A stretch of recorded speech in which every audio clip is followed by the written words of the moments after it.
Okay. So, pasalamat ko sa Ginoo nga nata karon, no?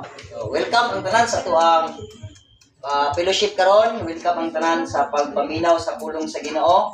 I hope and I pray nga ang Dios magahimo sa pagpanalangin sa atong matag usa kinabuhi. Unta atong madawatan ang atong kabahinan ining orasa, no? Atong portion ba as a heirs sa pulong sa Ginoo, atong madawatan ang kanang atong portion.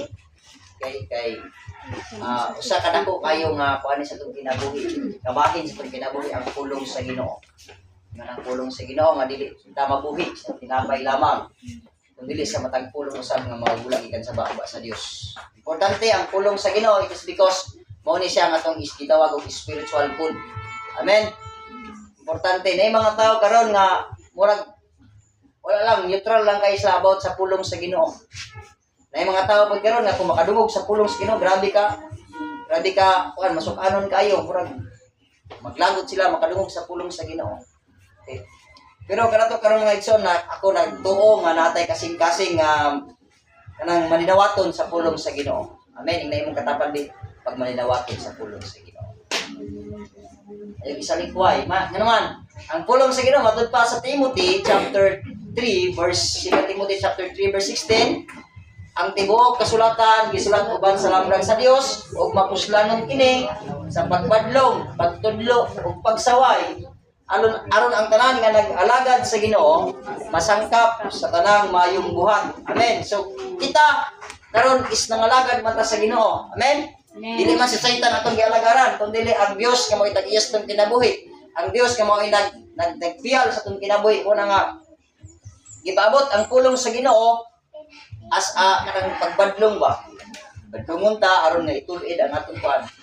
Ato ang kinabuhi. Dili man ta sa tanang panahon dili man ta ingon na perfecto sa kinabuhi. Ay mga times sa atong kinabuhi nga masilpyat ta. Amen. Amen. Kasi mo akseptar na. Amen. Oh.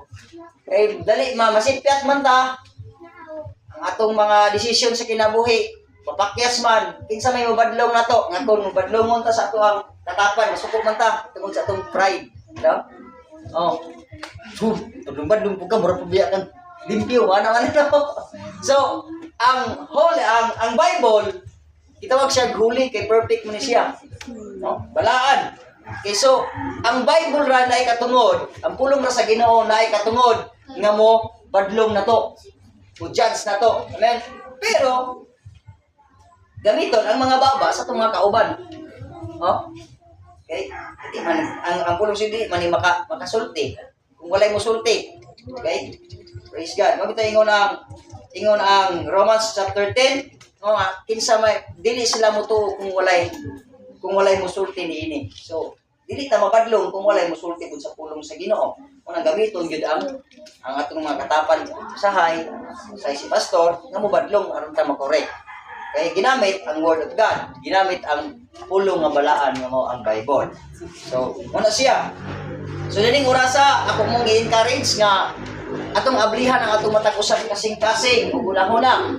No, nga ang atong rason lang ba nga ang atong rason karon ba nga atong usa ka goal karon nga ninyong orasa nga mangulit ta nga bitbit na to ang pulong sa Ginoo. Mangulit ta, manggawas ta dining maong simbahan na naay kalipay sa pagpaminaw sa pulong sa Ginoo. And then, lahi mo din na kay kalipay nga imong madala, maangkon, kay pag-abot sa inyong balay, naging kayo ma-share. Diba? Kay kalipay man imong nabati din pag-abot ito, kalipay po din mong ma-share sa inyo ha. Di ay kinabuhi testohan. Okay? Although, ang pagpaminaw sa pulong sa Ginoo even bisan pa og natay kanang mga dili mayong binuhatan sakit gayon kay ingon kay ang pulong sa Ginoo nag-ingon man ang Hebrews chapter 4 verse 12 ang pulong sa Ginoo daw sama sa espada nga duhay sulam kay nga modulot kini diya sa kasing-kasing kung mulagbas kini hangtod sa kinaayutang bahin sa imong kabupugan. So meaning haplos og sakit ang pulong sa Ginoo pero maka-assure ta nga worth it ang imong pagpaminaw. Ano man, ang imuhang nasamdan na kasing-kasing, ang pulong sa Ginoo ra pud pauli ana. Okay? Kaya ang pulong sa Ginoo gitawag man ni siya og kanang gitawag og tig-aayo, tig-tambal. Okay. Praise God. So, nining orasa, mga kaigsunan, I know nga naay purpose o tuyo ang Ginoo sa tumatag sa kinabuhi.